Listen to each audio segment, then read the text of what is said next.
합니다. 혼인잔치에 신랑을 맞으러 나간 열처녀 비유. 이 제목이 좀 어렵지요. 길고. 그래도 설교 들으면 아마 여러분들이 이 말이 무슨 말인지 이해가 될 것이에요. 제가 27살인가 먹었을 때, 전도사 할 때 제 친구, 나보다 나이는 좀 위인데 장가를 간다 그래서 우리 친구 가운데 같은 교회에 김명환 전도사 있어요. 우리 교회도 부흥해 왔는데 필리핀 선교사인데 거기가 등치가 좀 커요. 거기가 함을 지고 나는 함잡이 옆에 들러리, 함잡이 옆에 들러리가 있어야 되거든. 이 함을 지켜야 되니까. 그래서 우리가 가난한 전도사 함 지고 가는데 돈 좀 벌어야 되겠다, 이렇게 마음을 단단히 먹고 작전을 짜서 함을 안 뺏기기로 하고 이렇게 갔는데, 신부집이 장난을 좀 하는 집이요. 그래서 함잡이 있고 양쪽에 둘이 또 있고 뒤에 하나 따르고 이 서희 함잡이 들러리까지 얼굴에 뭐 써요? 오징어 마스크 하나 이게 얼굴에 쓰고 이렇게 단단히 이렇게 마음 먹고 갔는데, 그 집 가까이 자가용으로 내려가지고 걸어가자 몇 발짝 딛지도 못하고 함잡이채, 함채, 우리 통째로 들려가지고 그 집으로 그냥 갔어. 돈은 뭐 어디가 있어. 근데 참 이 함잡이 들러리 내 처음 해봤는데 그냥 싱겁게 끝나버리고 말았어요. 이거 돈 좀 이게 벌어야 되는데 제가 함잡이 들러리 가본 적이 있어요. 참 옛날 얘기예요. 팔레스틴에서 혼인잔치는 언제 시작해요? 저녁 때 시작이 되어져 가지고 신랑은 친구들과 함께 신부의 집으로 악기를 치며 시끌벅적하게 이렇게 가가지고 이제 결혼 예식을 신부의 집에서 치른 후에 신부와 신부 들러리들을 대동하고 자기 집으로 돌아오거나 아니면 밤에 신부의 집에서 혼인잔치가 벌어집니다. 본문에 나오는 열처녀는 이 신부의 들러리거나 신랑의 종들일 것입니다. 10명의 들러리들이 신랑을 맞으러 밤에 등불을 들고 나가야 하는 상황은 결혼이 이 이스라엘에서 팔레스틴에서 언제 이루어진다? 밤에 이루어진다 하는 것을 우리가 알 수 있습니다. 마태복음에서 마지막 종말의 구원과 심판을 말씀하며 혼인잔치를 이 비유로 해서 마태복음 22장, 25장 두 번에 걸쳐서 말씀하고 있어요. 22장에서 예복을 입지 아니하고 혼인잔치에 들어간 사람은 주인에 의하여 바깥 어두운 곳으로 내어 쫓겨나갔다 하는 내용. 예복을 입지 아니하고서는 혼인잔치에 들어갈 수 없다 하는 예화가, 이 비유가 하나 있고, 25장 오늘 본문에서는 등불에 여분의 기름을 충분히 준비한 지혜로운 5 처녀는 신랑을 만나 혼인잔치에 들어가지만 기름을 준비하지 못한 미련한 5 처녀는 혼인잔치에 들어가지 못한다고 했습니다. 이 오늘 25장의 열처녀 비유의 중요한 것은 뭐예요? 여분의 기름을 준비했으면 무슨 처녀? 슬기로운 지혜로운 처녀. 기름 준비하지 아니했으면 미련한 처녀. 이 기름을 준비했냐 안 했냐가 오늘 이 핵심이에요. 여기 보면 중간에 나와 있는 말씀, 밤중에 그런 말이 있어요. 밤중에 이런 6절에 보면 신랑이 언제 와요? 한밤중에 온 거예요. 한밤중에 잠들어야 될 시간에 밤중에 왔다. 여러분, 혼인잔치에 신랑을 따라 들어가는 것은 하나님께서 자기 백성을 위하여 준비한 이 구원을 받는다 하는 것을 알려주고, 이 혼인잔치에 들어가지 못한다 하는 것은 하나님이 자기 백성을 위하여 준비한 구원을 받지 못한다, 심판받는다, 이런 의미가 여기에 있어요. 하나님께서 하나님의 백성들이 이 땅에 사는 날 동안에 수많은 환난을 견디며 믿음으로 이겨냈을 때 하나님은 그들을 위하여 무엇을 준비하고 계신다? 무엇을 준비하고 계신다? 잔치를 준비하고 계신다. 잔치집에는 뭐가 좋아야 돼? 음식이 좋아야 돼. 그 다음에 또 뭐가 있어야 돼? 가나의 혼인잔치에서 뭐가 떨어졌다? 포도주가 오래된 거 좋은 양질의 포도주가 있어야 돼. 그 다음에 거기에 또 뭐가 있어야 돼? 기쁨이 있고 즐거움이 있고 잔치니까 어우러지는 이런 것들이 있거든요. 이런 기쁨이 있는 것처럼 그 혼인잔치에 들어가는 사람들은 무엇을 느낀다? 기쁨과 즐거움을 크게 누리게 되어진다. 그것이 뭐다? 마지막 종말에 구원함을 받게 되어지는 것이다.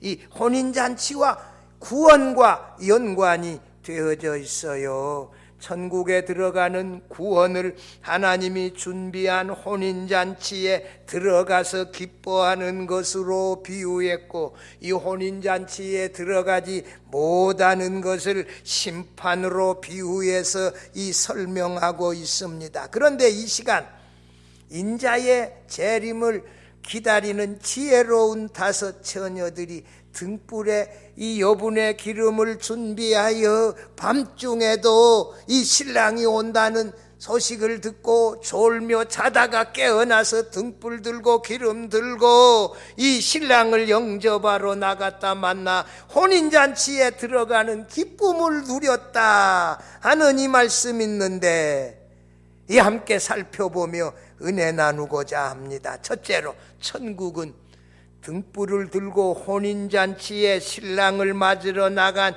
10 처녀와 같습니다. 이 1절 내용이에요. 요한계시록 19장에 어린 양의 혼인잔치의 말씀이 나와요. 혼인잔치에 청함을 받은 자들이 복이 있다. 혼인잔치에 참여하는 자들이 즐거워하고 크게 기뻐한다. 이런 내용이 있어요. 다윗은 시편 23편 5절에서 주께서 내 원수의 목전에서 내게 뭘 베푸시고 상을 차려 주시고, 이 상이 공부 잘해서 주는 상일까? 아니면 맛있는 음식이 차려진 상일까? 아니면 또 무슨 상이 있을까? 뭔 상일 것 같아요? 이것은 뭐요? 음식이 차려진 밥상이야. 밥상. 음식이 차려진 상을 차려주시고, 그 다음에 기름을 내 머리에 부르셨으니 그 다음에 내 잔이 넘치나이다고 하나님께서 원수들 앞에서 다윗에게 이 큰 잔치상을 차려주시고, 아마 그거 분명히 가방이 전라도 사람이었을 거예요. 그 사람들이 음식 잘 장만해가지고 머리에 기름을 바르고 이렇게 참 이 귀한 손님처럼 해서 그의 잔에 귀한 오래되어진 포도주 잔 넘치게 해서 기뻐하게 되어질 것이다. 이것을 노래하지 않았어요. 이사야서 25장 6절 8절에서 이사야 선지자도 마지막 잔치의 이 풍성함과 그 잔치에서의 기쁨을 예언했어요. 만군의 여호와께서 이 산에서, 무슨 산에서? 그 시온산에서 만민을 위하여 무엇을 준비해요? 기름진 것과 오래 저장하였던 포도주로 연회를 베푸시리니, 곧 골수가 가득한 기름진 것과 오래 저장하였던 맑은 포도주로 하실 것이며, 이게 6절이고 8절은 뭐요?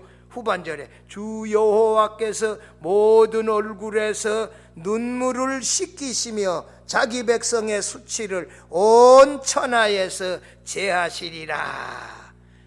환난과 핍박과 고난을 이겨낸 하나님의 백성들을 위하여 하나님께서 시온산에 걸개장만한 음식으로 잔치를 베푸시되, 잔치에 참여한 백성들에게는 모든 슬픔을 제거하시고 기쁨을 누리게 하실 것이다. 이 잔치와 관련되어진 내용 몇 가지로 정리하면 이렇습니다. 첫째로, 하나님이 가장 맛있고 좋은 음식을 풍성하고 넉넉하게 준비하신다. 여러분, 맛난 거 먹는 거 재밌어요? 재미없어요? 맛난 걸 해도 통 맛나다는 말을 안 해. 여보, 야, 어떻게 이렇게 음식을 잘 장만했냐, 참 맛있다, 한마디 해야지요. 여러분들 그냥 잡사요? 한마디 하고 잡사요? 맛있는 것을 얻어먹는 비결이 뭐예요?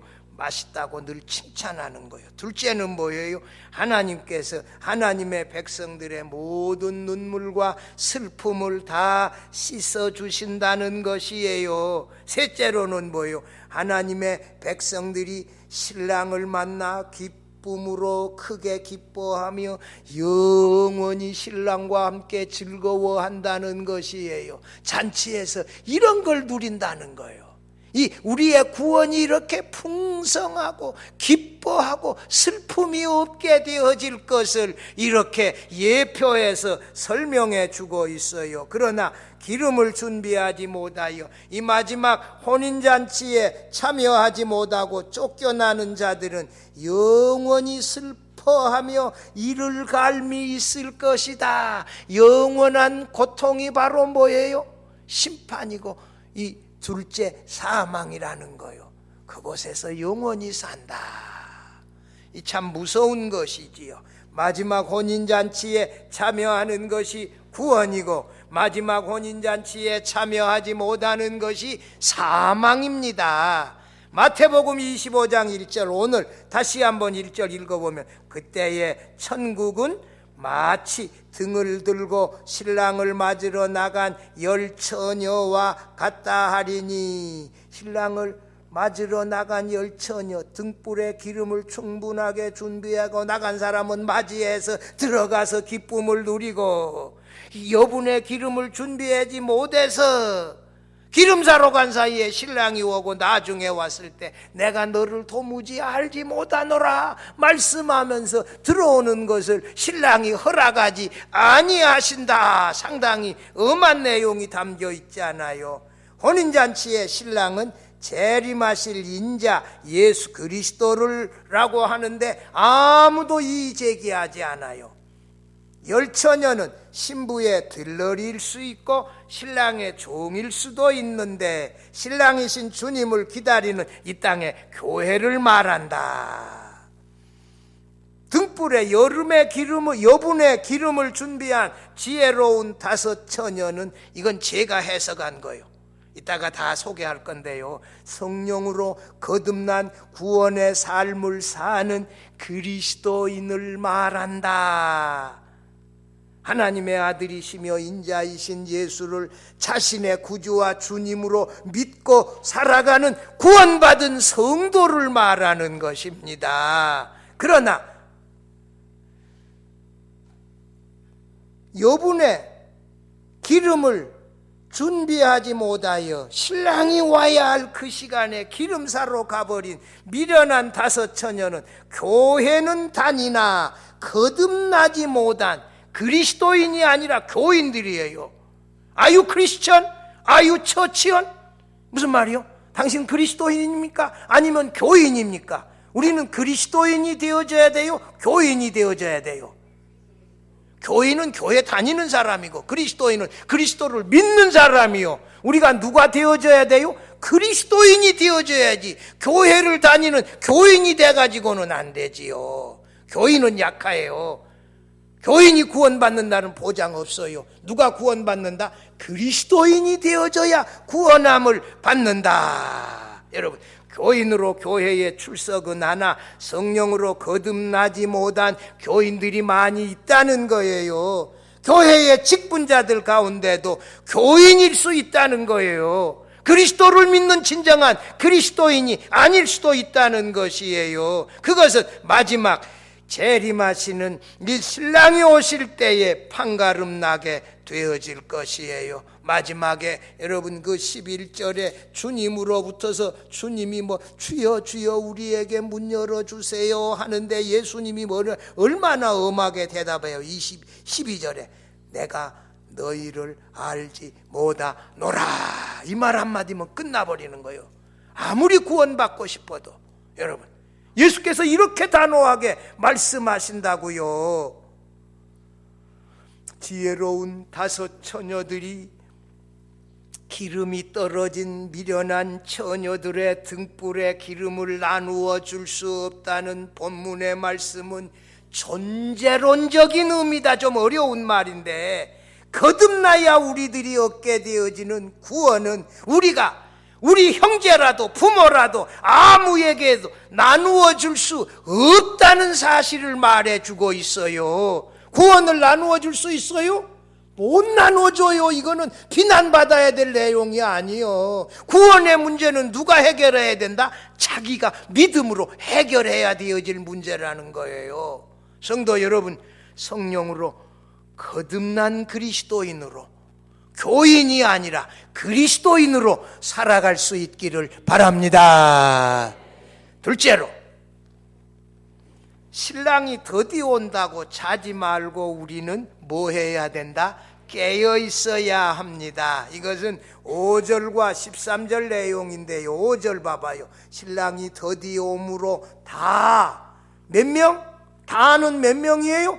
10명 다 졸며 잘세라고 했는데 현대인의 성경은 더 쉽게 잘 번역했어요. 그러나 신랑이 늦도록 오지 않자 처녀들은 모두 졸다가 잠이 들었다. 이렇게 좀 쉽게 자세하게 번역을 했지요. 인자 예수께서 하늘로 올라가심을 본 그대로 다시 오시리라. 이 말씀을 믿고 있었던 사람들은 금방 예수님 재림할 줄 알았는데 아직도 안 와 이게.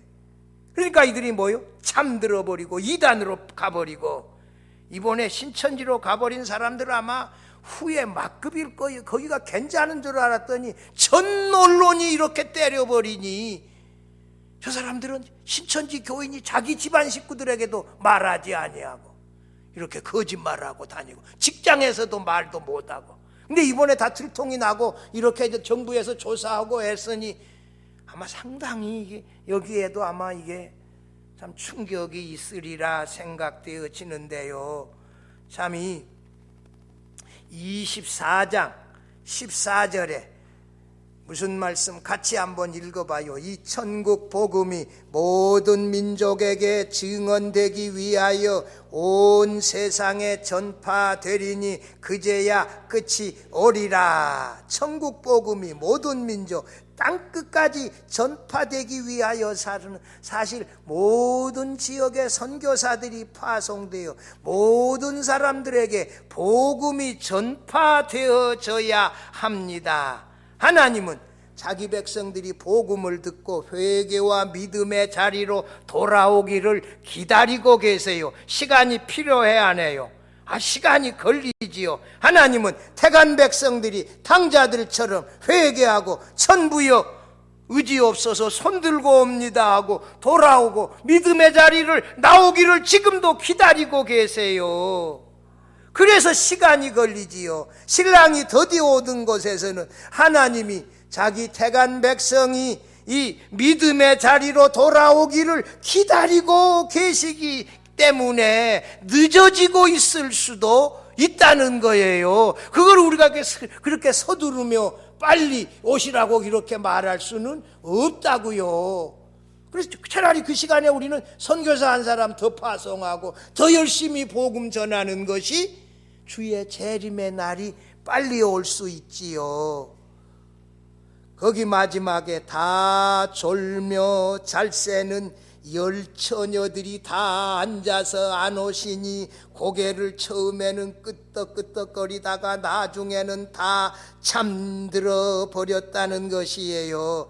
10 처녀가 다 잠에 취하여 완전히 잠들어 버린 것에 대하여 예수님은 책망하지 아니하셨어요.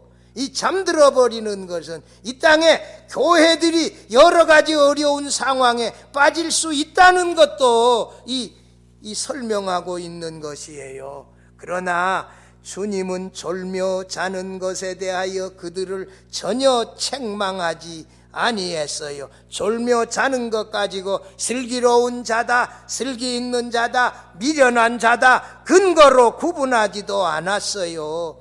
재림하시는 인자로부터 책망을 받은 것은 단 한 가지인데 등불에 여분의 기름을 준비했느냐 준비하지 않았느냐 하는 이 여분의 기름 준비한 것이 이 핵심이었어요.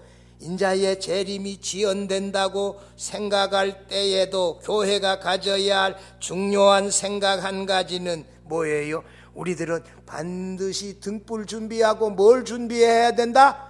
기름 준비하고 이렇게 기다려야 되어진다.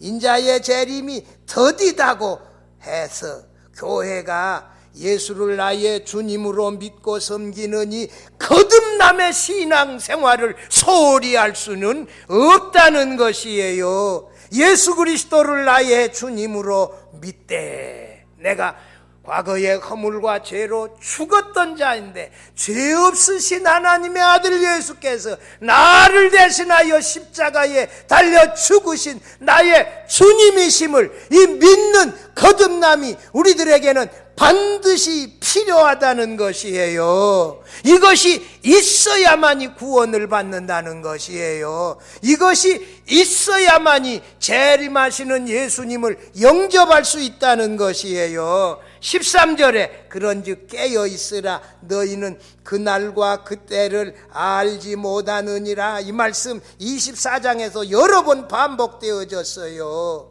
사람이 24시간 안 자고 깨어 있을 수 있어요? 없어요? 없어요. 잠 안 자고 잠자지 말고 24시간 날마다 깨어 있으라 그 말이 아니에요. 이 말의 뜻은 자신에게 맡겨주신 직분과 사명에 이 긴장하여 깨어서 충성하며 살아가라는 것이에요. 지난번 주일 설교에 말했어요. 마태복음 24장 42절에서 그러므로 깨어있으라. 24장 44절에 이러므로 너희도 준비하고 있으라. 생각하지 않는 때에 인자가 오리라 그랬는데 이것은 뭐예요?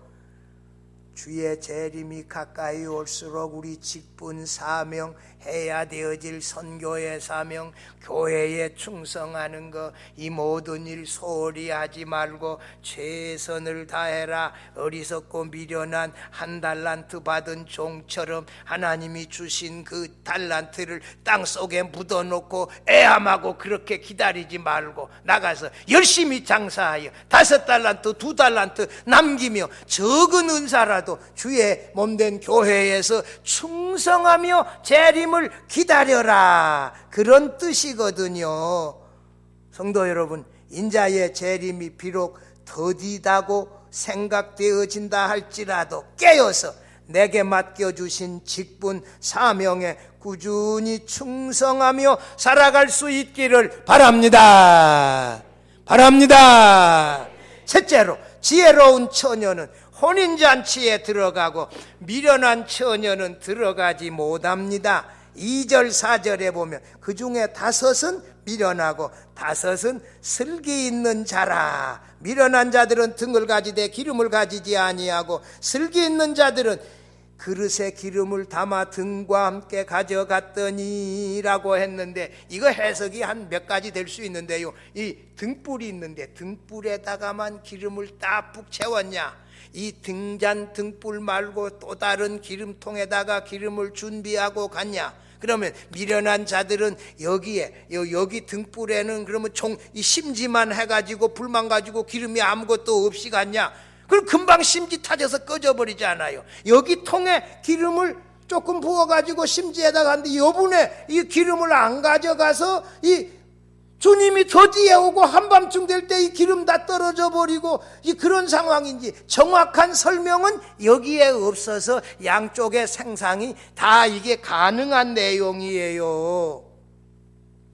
그런데 6절 9절에 보면 언제 주님이 오세요? 6절에 밤중에 소리가 나되 보라 신랑이로다 맞으러 나오라 하매 이에 그 처녀들이 다 일어나 등을 준비할세 미련한 자들이 슬기 있는 자들에게 이르되 우리 등불이 꺼져가니 너희 기름을 좀 나눠 달라 하거늘 슬기 있는 자들이 대답하여 이르되 같이 읽어보면 우리와 너희가 쓰기에 다 부족할까 하노니 차라리 파는 자들에게 가서 너희 쓸 것을 사라 하니 이렇게 해서 미련한 처녀들이 신랑을 맞으러 기다리고는 있는데 신랑이 늦게 오자 여분의 기름이 없어서 심지가 다 들어가고 지금 불이 꺼져간단 말이에요.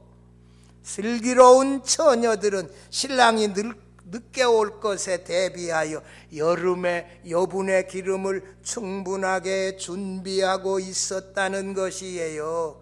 마태복음 25장 19절 보면 뭐라고요? 오랜 후에 언제?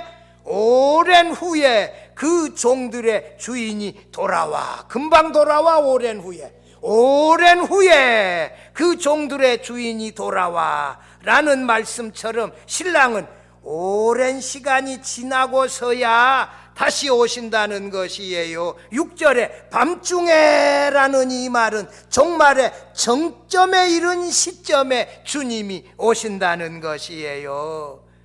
신랑이다 소리를 듣고 잠자던 열처녀들이 다 일어나서 야 등불 준비해가지고 심지가 타들어가냐 안 가냐 기름이 얼마나 있냐 여분의 기름 이렇게 부어가지고 나가고 미련한 처녀들은 보니까 지금 기름이 다 떨어지고 심지가 타들어가고 있단 말이에요. 그래서 슬기로운 처녀들에게 가서 기름 조금만 다오. 슬기 있는 처녀들이 이 우리가 쓰기에도 넉넉하지 아니하고 파는 사람에게 가서 사라. 이 기름은 말이요 나누어 줄 수 있는 것이 아니다는 것이에요. 이 여분의 기름을 어떻게 해석하느냐 이게 중요한 건데요. 제가 이게 여러 사람 정리했어요. 제가 얼마나 많은 주석을 받는다 여러분들이 상상 한번 해보세요. 첫째는 메투헬리의 해석에 대하여 D.A. 카슨 교수가 동의한다는 거예요. 여분의 기름은 뭐다? 은혜다. 은혜로 해석했어요. 하나님의 은혜는 그들을 거룩하게 하고 그들을 구원하지만 미련한 사람은 지금 그 은혜가 필요하다는 사실을 깨닫지 못하고 살았다는 거예요. 하나님의 은혜가 아니면 우리는 구원받은 수 없다는 사실이에요. 박윤선 박사님 어떻게 해석했냐? 성령의 은혜로 받아 구원을 영원한 자기 소유로 누리는 것이다. 이 성령의 은혜로 구원을 자기 소유로 누리는 것이다. 이건 조금 제가 더 이해하기 쉽게 덧붙였어요. 박윤선 박사님 주석은 문장이 좀 불분명하더라고요. 그 다음에 이상금 박사님 주석은 또 뭐라고요? 그리스도로 말미암아 하나님께로부터서 받은 성령이다. 이 여분의 기름을 뭘로? 성령으로 해석했어요. 제 후배 양용희 교수, 이 문창당이 마태복음 주석 잘 썼는데요. 마지막 때를 위한 준비성으로, 준비성 좀 모호하게 해석했어요. 정운택 교수는 뭐냐? 제 선배인데 예수님이 요구하시는 대로 살아가는 것, 마태복음에서는 그 교훈을 준수하시는 것이라고 이 사람은 열매 맺는 삶을 강조했거든요. 이것을 이렇게 해석했는데 저는 어떻게 해석했냐? 난 여기 분명히 제 해석을 여기 넣었어요. 목회자가 신학자들보다도 뒤진다 그렇게 말할 수 없어요. 이 등불의 여분의 기름은 성령으로 말미암은 뭐다? 거듭남이다.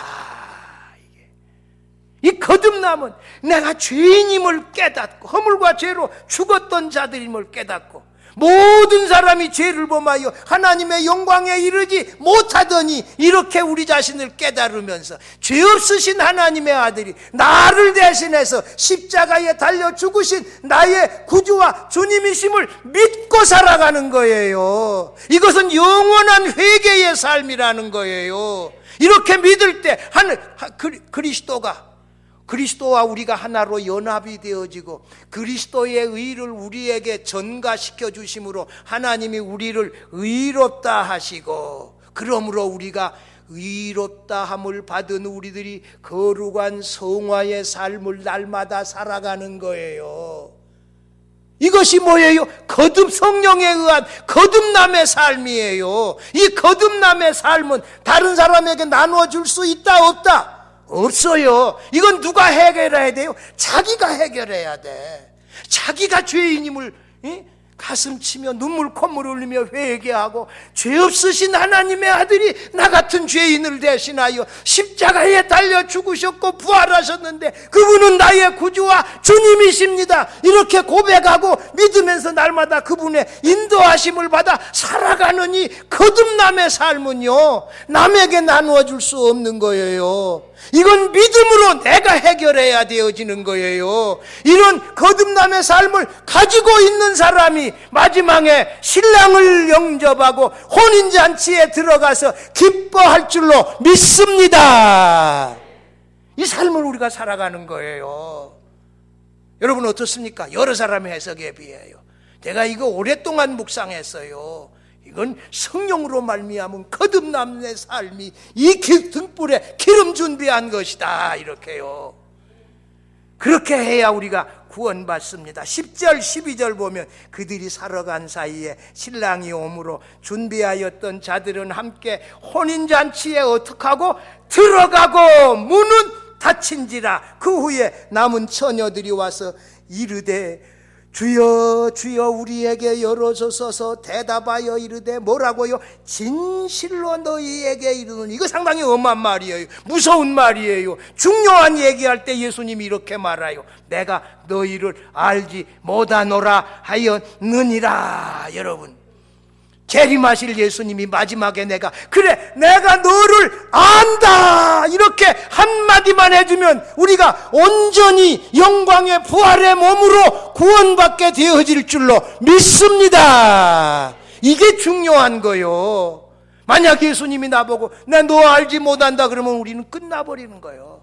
지금까지 교회 다닌 거, 신앙생활한 거 끝나버리는 거예요. 이게 얼마나 무서운 말인지 몰라요.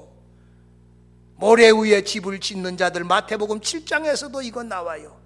나더러 주여 주여 하는 자마다 다 구원을 받는 것이 아니요 하나님 아버지 뜻대로 행하는 자라야 구원을 받으리라 말씀하셨어요. 우리가 예수님을 나의 주님이라고 믿고 예배하고 그의 말씀에 순종하면서 살아가는 이런 사람들이 거듭난 사람들이고, 이런 사람들이 슬기 있는 성도들이고, 이런 성도들이 구원받게 되어집니다. 사랑하는 성도 여러분, 열처녀의 비유는 성령으로 거듭난 성도가 마지막 어린 양의 혼인잔치에 들어가 주인의 즐거움에, 신랑의 즐거움에 동참하며 크게 기뻐하고 즐거워한다는 것입니다. 이것이 바로 구원입니다.